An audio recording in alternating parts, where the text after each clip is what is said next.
ይስጥልን ውድ ኢትዮ ከረንት የዩቲዩብ ገጽ ተከታዮችና አድማጮች እንደምን አላችሁ? ለዕለቱ የተመራሩትን አርዕስተ ዜና ወደ እናንተ ይዘን ቀርበናል። ኢራን፣ አሜሪካና እስራኤል በ72 ሰዓታት ውስጥ ሊፈነዳ ይችላል አሉ። ለተቃውሞ ወጥተው በኢራን የጸጥታ ኃይሎች የተገደሉ ሰዎች ቁጥር ከቀን ወደ ቀን እየጨመረ መሆኑ ተሰማ። በዚህም ጉዳይ የዜና ጥንቅራችን አካተናል። ቆይታችሁ ምሰሙት ይሆናል። ከሰሞኑ አሜሪካ በኢራን ላይ ዘመቻ ልታካሄድ መሆኑ መረጃዎች እያመላከቱ ነው። እስራኤል የዘመቻው አጋር መሆኗ ከወዲሁ ታውቋል። ኳታር ለኢራን ጥቃት የቅድመ ጥንቃቄ እርምጃ መውሰዷን አስታውቃለች። ኳታር በግዛቷ ባለው የአሜሪካ ኤልድ ኡዳይድ አየር ሰፈር ለሚገኙ ዜጎች ደህንነት ስትል አንዳንዶቹን ወደ ሌላ ቦታ ማዘዋወራ ጨምሮ የቅድመ ጥንቃቄ እርምጃ መውሰዷን አረጋግጣለች። በዚህም ጉዳይ የዜና ጥንቅራችን አካተናል። ቆይታችሁ የምትሰሙት ይሆናል። አሁን ላይ ዓለም አቀፍ ዘገባዎች እንደሚያመለክቱት ኢራን አየር ክልሏን ለበረራ ዘግታለች። የድፍድፍ ነዳጅ ዋጋ 5% ጭማሪ አሳይቷል። አሜሪካና ኢራን ፍጥጫ አስፈሪ ከሚባሉ ደረጃ ላይ ደርሷል ብለዋል። በዚህም ጉዳይ የዜና ጥንቅራችን አካተናል። ዋሽንግተን በኢራን ላይ አዲስ ወታደራዊ ጥቃት ስለመፈጸም የምትሰነዝራቸው ዛቻ ፍጹም ተቀባይነት የላቸውም ስትል የሩሲያ የውጭ ጉዳይ ሚኒስትር አስታውቋል። በዚህም በጥንቅራችን የምናየው ይሆናል።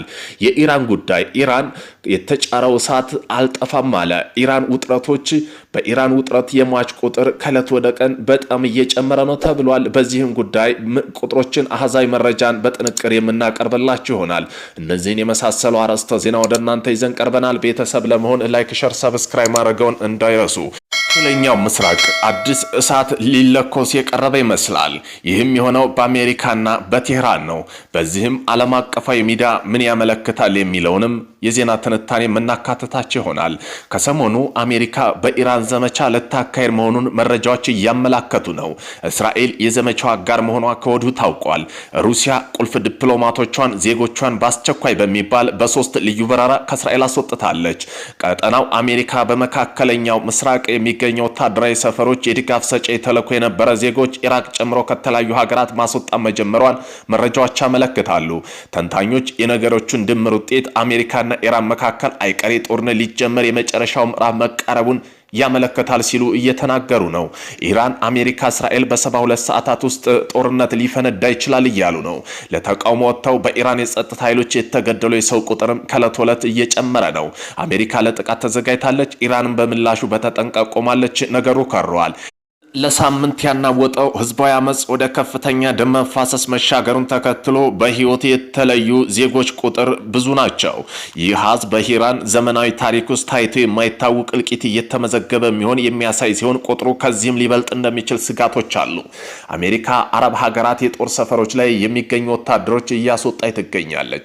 ይህም ለጦርነት እየተዘጋጀች መሆኑን ያረጋገጠ መሆኑን ነው።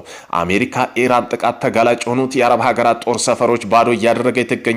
ወደ ሌላ ቦታ በከባድ የጦር አውሮፕላኖች እያጓጓዘች ነው።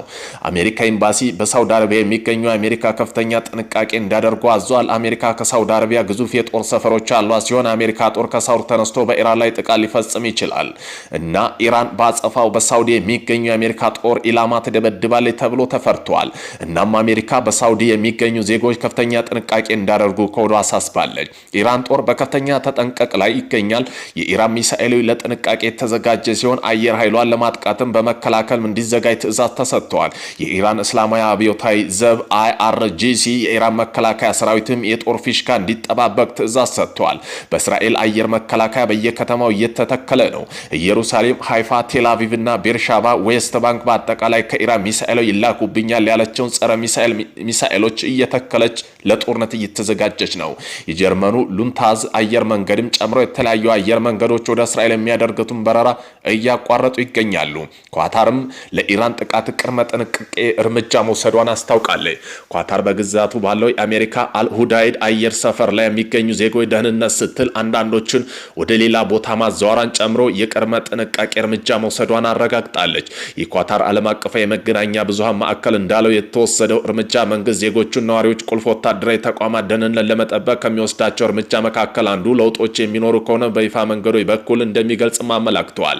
ከዚህም የኳታር ውሳኔ ሰዓታት ቀደም ብሎ ኳታር ውስጥ የሚገኘው አየር ኃይል ሰፈር ውስጥ የሚገኝ የአሜሪካ ወታደር ለቀው እንደወጡ እንደተናገረች ሮይተርስ በዘገባው አካቷል። ኳታር ውስጥ ያለው አልሁዳይድ አየር ኃይል ሰፈር አሜሪካ በመካከለኛው ምስራቅ ካሏት ወታደራዊ ሰፈሮች ሁሉ ትልቁ ሲሆን 10,000 የሚደርሱ የአሜሪካ ወታደሮች ሰፍረውበታል።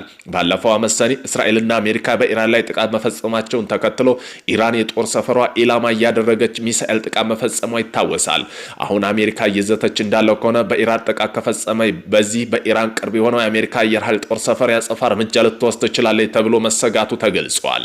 አሁንም ላይ ዓለም አቀፋዊ ሚዲያዎች እንደሚያመለክቱ ከሆነ ኢራን አየር ክልሏን ለበረራ ዘግታለች።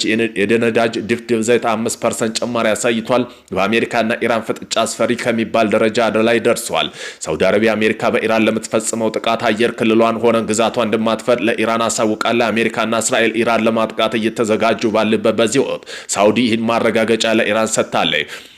ዋሽንግተን በኢራን አዲስ ወታደራዊ ጥቃት ስለመፈጸም የምትሰነዝራቸው ዛቻ ፍጹም ተቀባይነት የላቸውም ስትል ሩሲያ ውጭ ጉዳይ ሚኒስተር ገልጸዋል። ሚኒስተሩ ቃል አቀባይ ማሪያ ዛኮቫ በኢራን ያለው ሁኔታ በተመለከተ በሰጡት መግለጫ የተወሰዱት ዋና ዋና ነጥቦችን እንደሚከተለው ይዘዋል። ሩሲያ በኢራን ውስጥ የፖለቲካ ሂደቶች ላይ ከውጭ የሚመጣ የማፍረስ ጣልቃ ገብነት በጥብቅ ታወግዛለች። በኢራን የውስጥ ፖለቲካ ሁኔታና በሰው ሰራሽ አርቲፊሻል ኢንተለጀንስ መንገድ የተቀሰቀሱ ተቃውሞ መቀነስ ሁኔታ ይረጋጋል ተብሎ ለመጠበቅ ምክንያት ይሆናሉ። የኢራን ጠላት የሆነችው የውጭ ኃይሎች ኢራንን መንግስት ለማፍረስ እየሞከሩ ሲሆን የቀለም አብዮት ስልታቸው እየተጠቀሙ ነው ብለዋል። ሩሲያ የንግድ ታሪፎች በመጨመር የኢራን የውጭ አጋሮች ለማስፈራራት የሚደረግ ያለአግባብ ሙከራ በጽኑ ትቃወማለች ሲሉም ተናግረዋል። ኢራን ውስጥ ገዢ አካል ኢንተርኔት መዝጋቱን ተከትሎ ኤለን መስክ የስታርሊንክ ኔትወርክ አገልግሎት ተቃዋሚ በነፃ እንዲጠቀሙ ከፍተዋል። እርምጃ የተወሰደው ከጥቂት ቀናት በፊት ይፋ ማስታወቂያ ባይሰጥም ቢሆን ተቃዋሚ መሪ ትናንት ምሽት ስለ ጉዳዩ በይፋ ህጋዊና ግልጽ መረጃ ሰጥተዋል። ኢራን በአሁኑ ላይ ነገሮች ከብደው እየታዩ ነው። በኢራን የተጫረው እሳት አልጠፋ ብለዋል። የኢራን በውጥረቶች የሟቾች ቁጥር እየጨመረ ነው። በኢራን በተከሰተ ኢኮኖሚ ቀውስ ሳቢያ የተቀሰቀሰው ህዝባዊ ተቃውሞ ወደ አስከፊ ግጭት ማምራቱ ተገልጿል። ባለፉት 10 ቀናት በዘለቀው በዚህ ተቃውሞ ቢያንስ ብዙ ወጣቶችና ሰዎች መገደላቸው መቀመጫው በውጭ ያደረጉ ሀራና የተሰኘ የሰብአዊ መብት ተሟጋይ ድርጅቶች አስታውቀዋል። እንደ ተሟጋች ድርጅት ዘገባ ከሆነ ሟቾች ከ34 ተቃዋሚዎችና 2 ጸጥታ ኃይሎች ግንኙነት አላቸው ያሉትን እስራት በአጠቃላይ ወደ 2000 በላይ ሰዎች በቁጥጥር ስር ውለዋል። ጉዳትም ከ60 በላይ ተቃዋሚና የመቁሰል አደጋ ደርሶባቸው የተቃውሞ ሀገሪቱ 31 አውራጃ ውስጥ ወደ 27ቱ ተስፋፍቷል። ወረራና ዓለም አቀፋዊ ውግዘት አምነስቲ ኢንተርናሽናል ባወጣው መግለጫ በኢራን አብዮታዊ ጥበቃና የፖሊስ ልዩ ኃይሎች በሆስፒታል ላይ ጥቃት መፈጸማቸው ገልጾ የጸጥታ ኃይሎች ወደ ሆስፒታል ግቢ አስለቃሽ ጭስ በመተኮስ የመስታወት በሮችን በመሰባበር የሕክምና ሰራተኞች ጭምር ውስጥ ያሉትን ሰዎች መደብደብ ዓለም አቀፍ ሕግን የጣሰ እርምጃ መውሰዳቸው ድርጅታቸው አጋልጠዋል። ዩናይትድ ስቴትስ ግዛት ዲፓርትመንት በበኩሉ በሆስፒታል ላይ የተፈጸመው ወረራ ሰብአዊ ላይ የተፈጸመ ግልጽ ውንጀላ ሲሉ አውግዘውታል። የኢራን ባለስልጣን እስካሁን በአጠቃላይ ሟቾች ቁጥር ይፋ ባያደርጉም 3 የጸጥታ አባላት መገደላቸውን አረጋግጠዋል። ከፊል መንግስታዊ ሚዲያዎች በበኩላቸው የጸጥታ ኃይሎች ሁከት ፈጣሪዎች ባሏቸው ወገኖች ላይ እርምጃ መውሰዳቸውን እየዘገቡ ይገኛሉ። በኢራን የተቀሰቀሰው ተቃውሞም ከ36 ሰዎች በላይ መገደላቸውን የመብት ተሟጋይ ድርጅት አሳውቀዋል። ኢራን ላለፉት 10 ቀናት በተካሄደው ተቃውሞ ቢያንስ 36 ሰዎች መሞታቸውን የሰብአዊ መብት ተሟጋይ ድርጅት አስታውቆ መቀመጫውን በውጭ ያደረገው የሰብአዊ መብት ተሟጋች ሀራና እንዳስታወቀው ከተገደሉ መካከል